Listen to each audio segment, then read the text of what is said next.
2, 3, 4.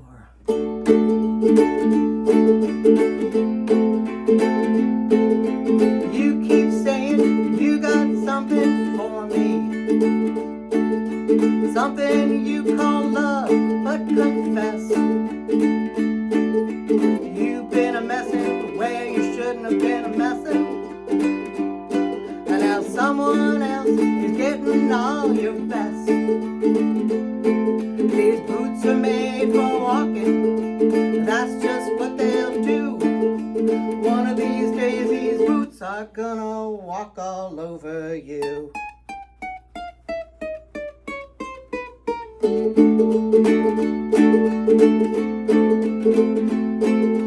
You keep lying when you ought to be truthin', and you keep losing when you ought to not bet. You keep samin when you ought to be a-changin'. Now what's right is right, but you ain't been right yet. These boots are made for walking, that's just what they'll do. One of these days these boots are gonna walk all over you.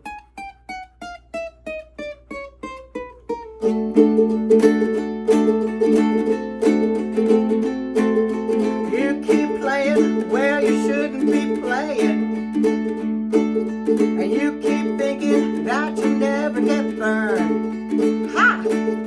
I just found me a brand new box of matches, yeah. And what he knows, you ain't had time to learn. These boots are made for walking, that's just what they'll do. One of these days these boots are gonna walk all over you.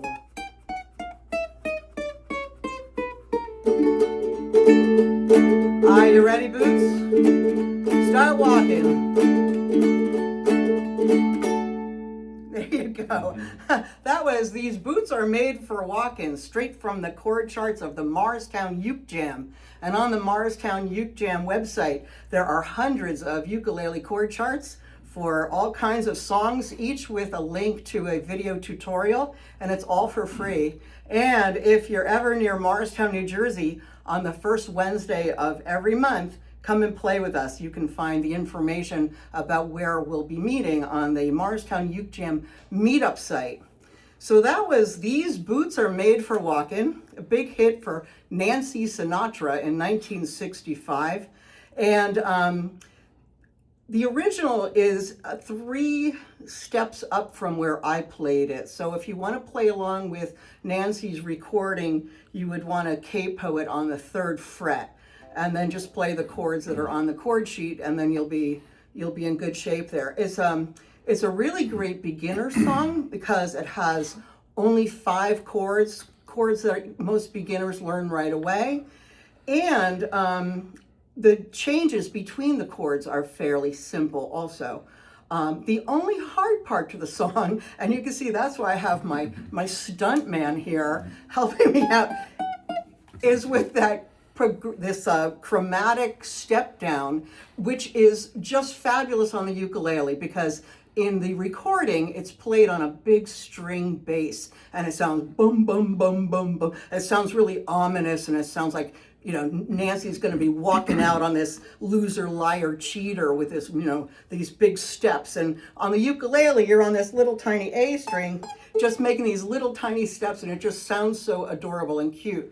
In order to do that step down, and this is the only hard part of the song, you have to know where your 12th fret is. All right, so just literally count from the, what is this called, the nut owl? Yes. Okay, you're going to count up the 12th one, and sometimes it has a dot on it. Alan has a dot on his. Most will have a dot. Right.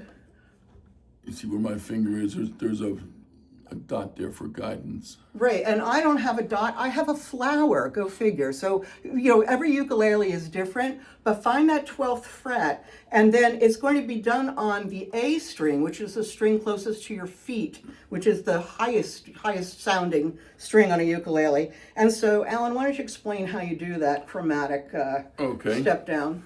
Again, starting on that 12th fret, it's simply moving down 1 fret with each note.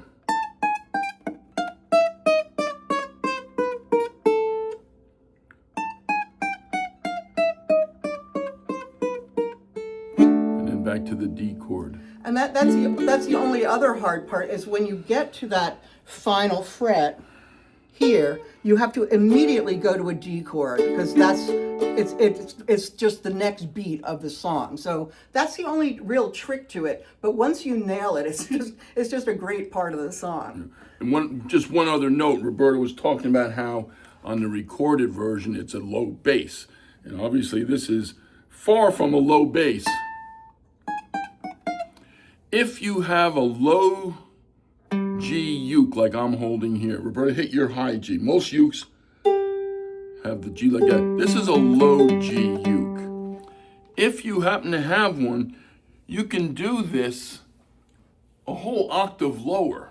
It's not going to be as low as a big old bass, but it's what you do is instead of using the first string like we did, you would use the bottom string, the G string, and start at the 14th fret.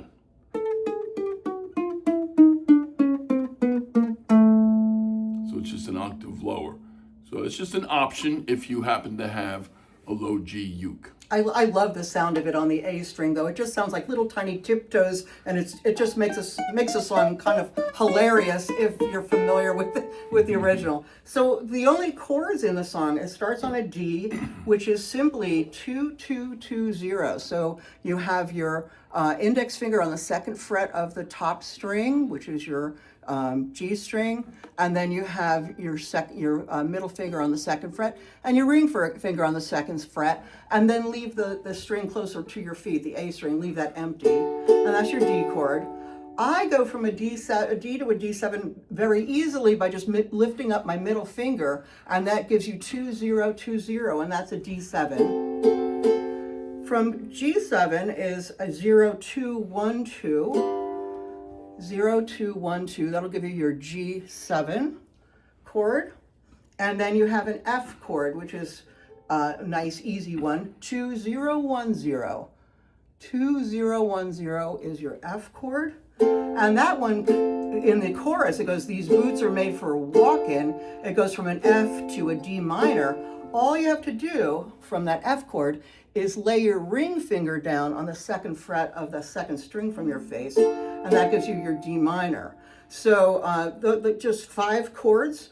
The chords have easy chord changes, and once you nail that little chromatic step down, it's just a great song to add to your repertoire. And thanks to my stunt man here for helping me out with that. I hope you enjoy playing These Boots Are Made for Walkin', 1965 hit. Play it on your ukulele.